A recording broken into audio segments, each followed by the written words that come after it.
Ok, amados, vamos orar ao nosso Deus, pedir a Ele para que nos abençoe nesse tempo nosso de culto ao Senhor, de momento de reunião de oração. Vamos falar com o nosso Pai. Deus, nós louvamos o Teu nome, nós Te agradecemos, ó Pai amado, pela oportunidade que temos de mais uma vez nos achegarmos diante do Teu trono gracioso, nos reunirmos, ó Deus, para buscar a Tua face, nos reunirmos, ó Deus amado, para louvá-lo, para bendizê-lo e também ouvir a Tua voz, bem como derramar o nosso coração na Tua presença, diante do Teu trono gracioso, colocando assim aquilo que tem gerado ansiedade, aquilo que tem gerado preocupação, ó Deus, na nossa alma, na nossa vida. Obrigado por isso, pelo novo e vivo caminho que o Senhor consagrou a nós, por meio do sangue de Jesus, o nosso Senhor. Caminho esse que temos então, Pai, a liberdade de usá-lo, a liberdade, ó Deus amado, de caminhar por ele, nos achegando até o Senhor. Obrigado. Fica conosco, abençoa-nos, perdoa os nossos pecados, nós te pedimos em nome de Cristo Jesus. Amém, Senhor. Muito bem, abra sua Bíblia lá em Romanos 12. Romanos capítulo de número 12, texto bem conhecido.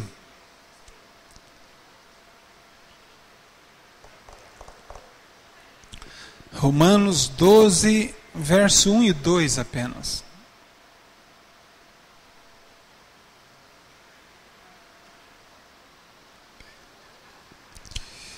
Palavra do nosso Deus, Romanos capítulo 12, verso 1 e o verso de número 2.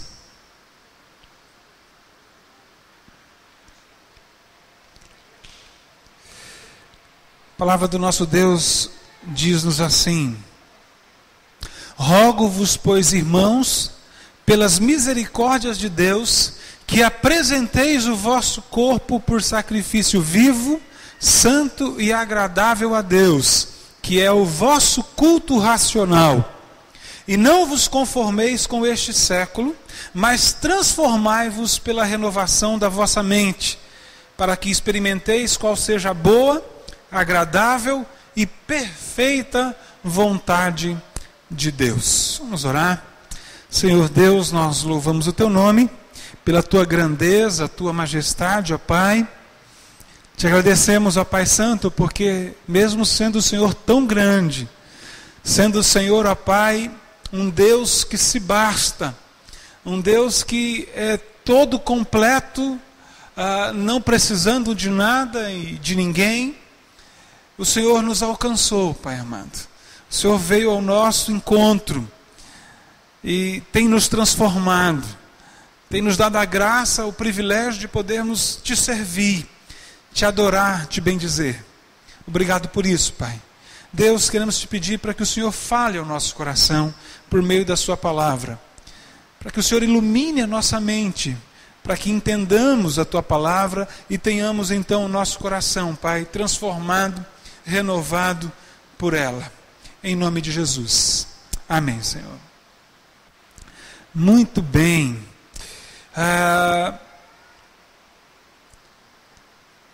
Nós mudamos, eu com a minha família, mudamos para Cuiabá. Eu era bem pequeno ainda. Eu tinha 7 anos quando a gente veio morar em Cuiabá. E a gente veio morar num bairro que era assim, a última Coab feita em Cuiabá, que era lá no CPA. Aí tinha um CPA, tem 1, 2, 3, naquela época tinha um CPA 3. Setor 1, 2, 3, 4, 5. Foi nesse setor que eu vim morar. Então, o último dos CPAs, dos bairros ali de Coab, daquele momento, e ainda o último setor, ainda, né? Bom, naquela época havia muita rivalidade entre grupos desses vários bairros, né? Então alguns chamavam de as gangues, né? Os bairros então ali, com muita gente, muitos rapazes, adolescentes, pré-adolescentes, que se envolviam então nessas turmas. E a gente cresceu, então, assim, rodeado de pessoas que tinham, então, esse envolvimento com roubos.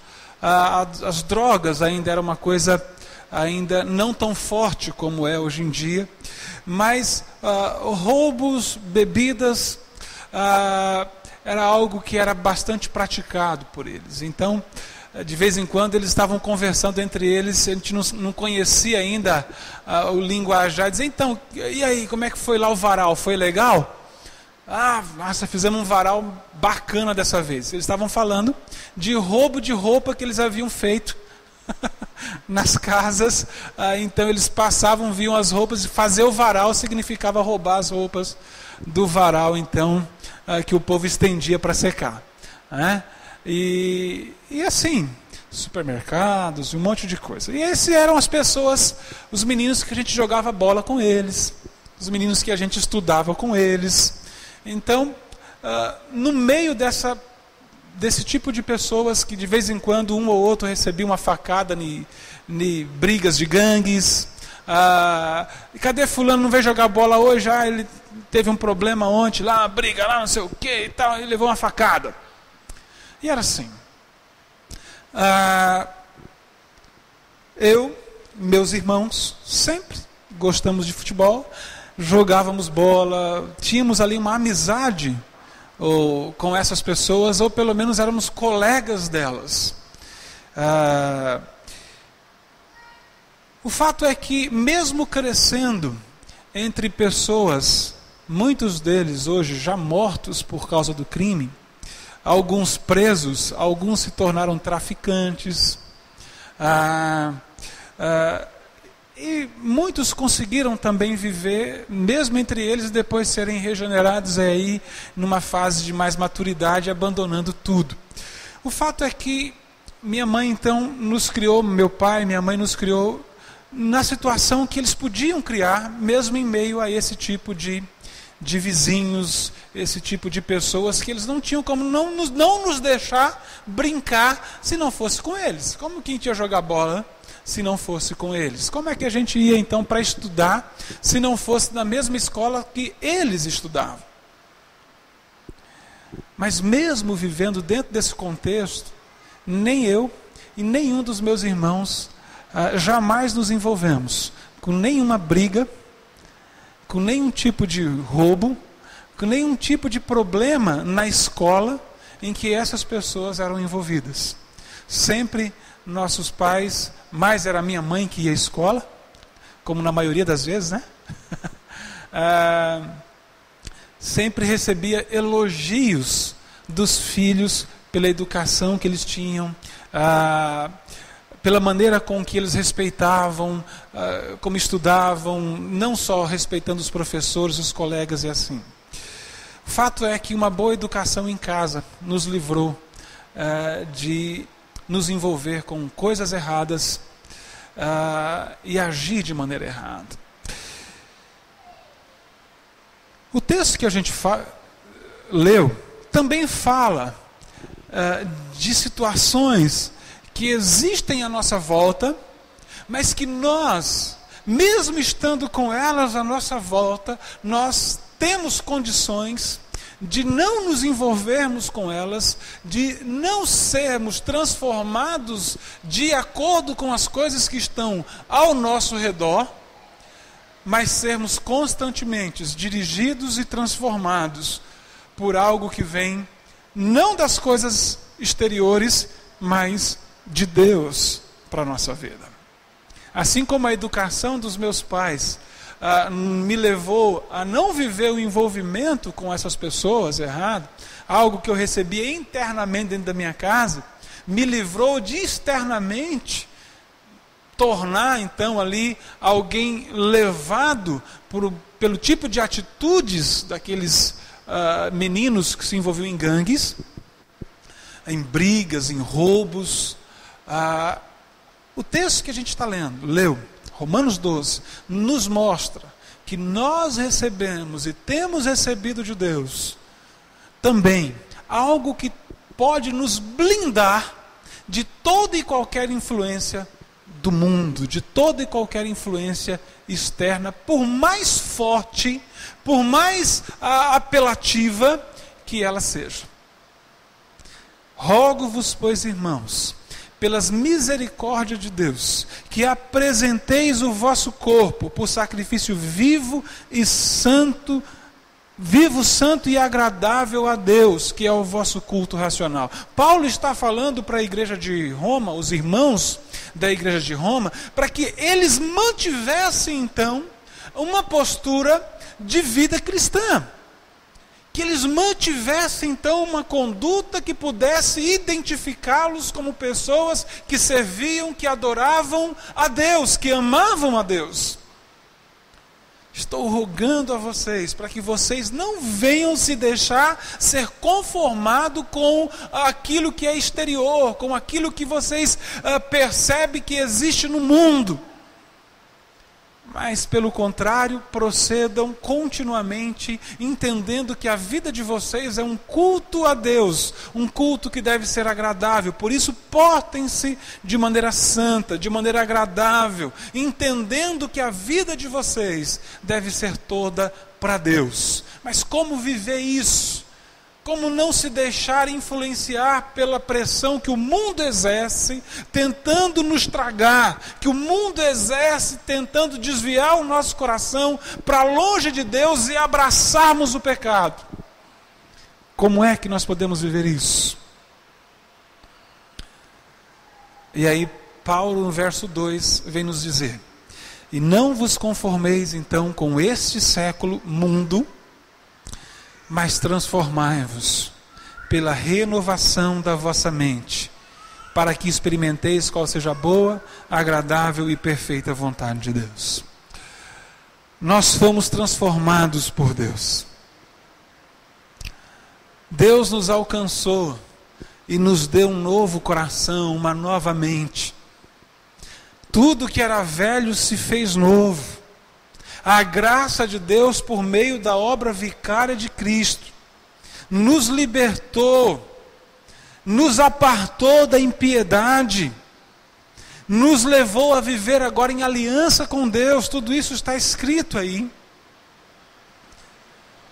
A graça de Deus, ao nos alcançar, ela nos deu agora um novo direcionamento, novos valores. Isso é novamente. Houve uma renovação da nossa mente em Cristo. Temos agora não mais uma mente pautada, pontuada por princípios que são de uma natureza pecaminosa, mas andamos agora e podemos viver agora segundo Deus, em retidão procedente da verdade que é Deus.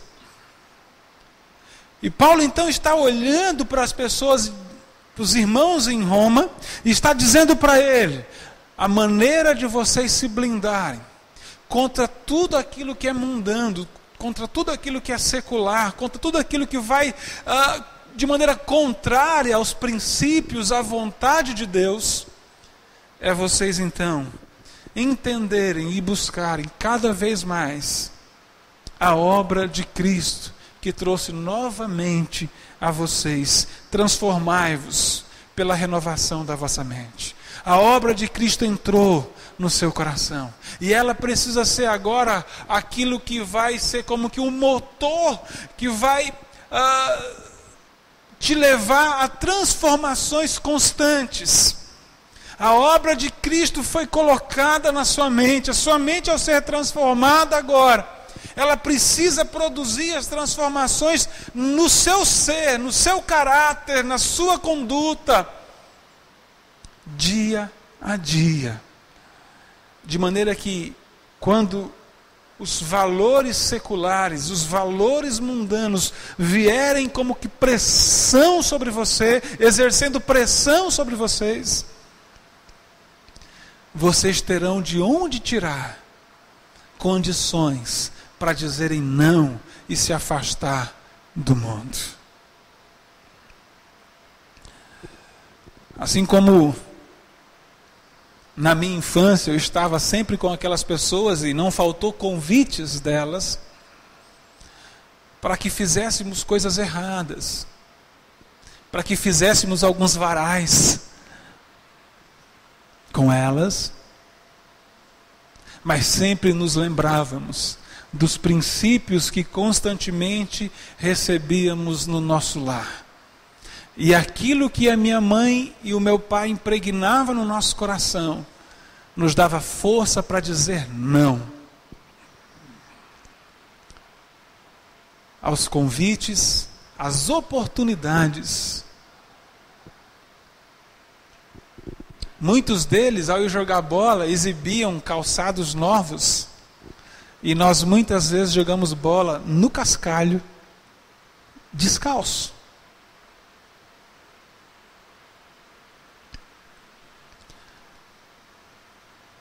Mas, ainda que viesse pressionar o nosso coração, nos padrões dele, para deixarmos de ser bobos,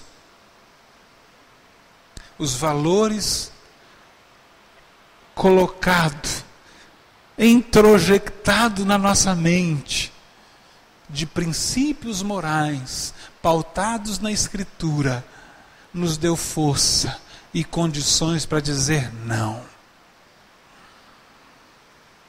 Não. Paulo está dizendo, vocês querem entender como é que vocês poderão apresentar-se a Deus, como vocês poderão se apresentar a Deus, sempre como um sacrifício vivo, santo e agradável a Ele? Busque sempre, constantemente, voltar à renovação, preste atenção no que Deus já fez, na mente que Cristo está dando a vocês. E por conta dessa renovação da vossa mente, vocês conseguirão vencer o mundo e não ser transformado por ele, mas viver cada dia mais, segundo a transformação que Cristo está realizando no coração de vocês. Quando vocês, a cada vitória, a cada situação que vocês disserem não, vocês vão experimentar a boa, agradável e perfeita vontade de Deus. A cada situação em que vocês vencerem, que vocês entenderem que os princípios de Cristo são os princípios que precisam ser então ali processados dia a dia na vida de vocês, mesmo que tudo possa parecer dizer que isso é errado, que vocês estão deixando as oportunidades passarem, mesmo debaixo de grande pressão, de prejuízos, segundo a perspectiva mundana, ou até mesmo a perspectiva temporal, ainda que legítima. Porque Deus sempre nos coloca em provações. Nós sempre somos provados, querido. Sempre. E somos provados exatamente com as oportunidades segundo os padrões do mundo. Propostas profissionais, ou de promoções, mas por caminhos secundários.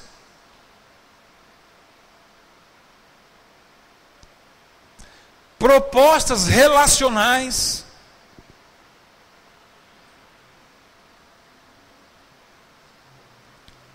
Quantos não têm sucumbido?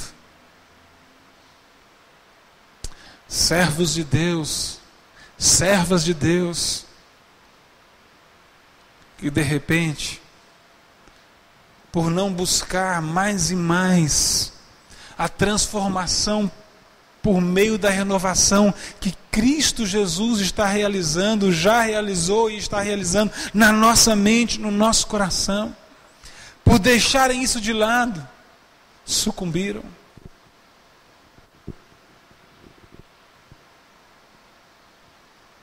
Caíram em adultério.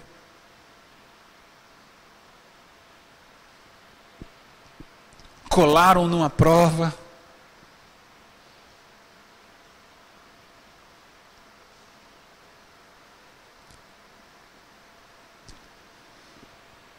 falsificou dados numa proposta de financiamento, numa proposta de um novo emprego, não sei. Provações. Ah, mas todo mundo faz assim. São frases que o diabo usa constantemente. Não, mas todo mundo faz assim, não tem problema. Não tem problema, todo mundo faz assim. Mas é errado. É, mas não tem problema. É errado. Então tem problema. Precisamos buscar os valores trazidos pela obra de Cristo que foi imputada, colocada sobre nós, transformando a nossa mente. Ninguém de nós pode dizer, mas faltou na minha mente ainda algo de Deus que me impedisse de agir de maneira errada. Não faça isso, querido. Veja o que Paulo está dizendo aqui, mas transformai-vos pela renovação da vossa mente. A sua mente já foi renovada.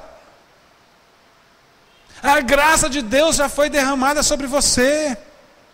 A graça de Deus, a obra de Cristo já está sobre a sua vida. O fato é que nós muitas vezes deixamos de buscar os benefícios, as transformações, os resultados que a obra de Cristo tem deixado à nossa disposição para abraçarmos e sermos fortalecidos. Como é que nós podemos fazer isso? Orando mais.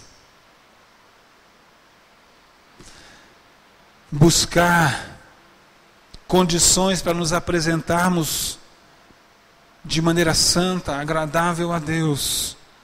Buscar mais e mais dos benefícios da renovação da nossa mente, por meio da oração, por meio da leitura da palavra, por meio da convivência entre os irmãos, como estamos fazendo aqui agora. E Deus nos dará condições de experimentar não a vontade do mundo, mas mais e mais a vontade dele, que é boa, que é agradável, que é perfeita. Que Deus te abençoe e que Deus te dê mais e mais o desejo de buscar a renovação que Ele tem operado na vossa mente, no seu coração. E que essas transformações te impeçam de viver segundo os padrões do mundo, mas pelo contrário, Deus possa te usar para que o mundo à sua volta seja transformado também por Ele. Amém? Vamos orar? Deus amado, nós te louvamos, te agradecemos pela tua palavra. Te bendizemos, a Deus, porque o Senhor, por meio da obra vicária de Cristo, já tem transformado a nossa mente. Nós podemos dizer, ó Deus, que nós já temos uma mente nova em Cristo Jesus. Uma mente, ó Deus, que tem nos dado toda a condição, ó Pai amado, de vencermos, ó Pai, todas as lutas, as pressões que o mundo exerce sobre nós. Afinal de contas, o Senhor mesmo nos ensina que não nos permite ser tentados além das nossas forças, ó Pai amado, mas pelo contrário, até mesmo nos auxilia, nos alcançando e nos dando toda a condição, ó Pai amado, de sairmos vitoriosos, aprovados em cada uma das tentações. Obrigado a Deus, pois a renovação da nossa mente por meio da obra de Cristo nos capacita, nos habilita, nos proporciona toda a condição necessária para andarmos não mais segundo os padrões, os princípios desse século, sendo conformados por ele, mas tem nos dado toda a condição de andarmos segundo a sua vontade, apresentando-nos de maneira santa, agradável e viva diante do Senhor. Obrigado, Pai, pois somente assim nós experimentaremos a sua boa, a sua perfeita e a sua agradável vontade. Em nome de Jesus, nós te louvamos e pedimos ao Senhor, Pai, ser conosco, levando o nosso coração sempre a buscarmos mais e mais da renovação que o Senhor tem realizado no nosso ser, na nossa história, na nossa alma. Em nome de Jesus nós oramos. Amém, Senhor.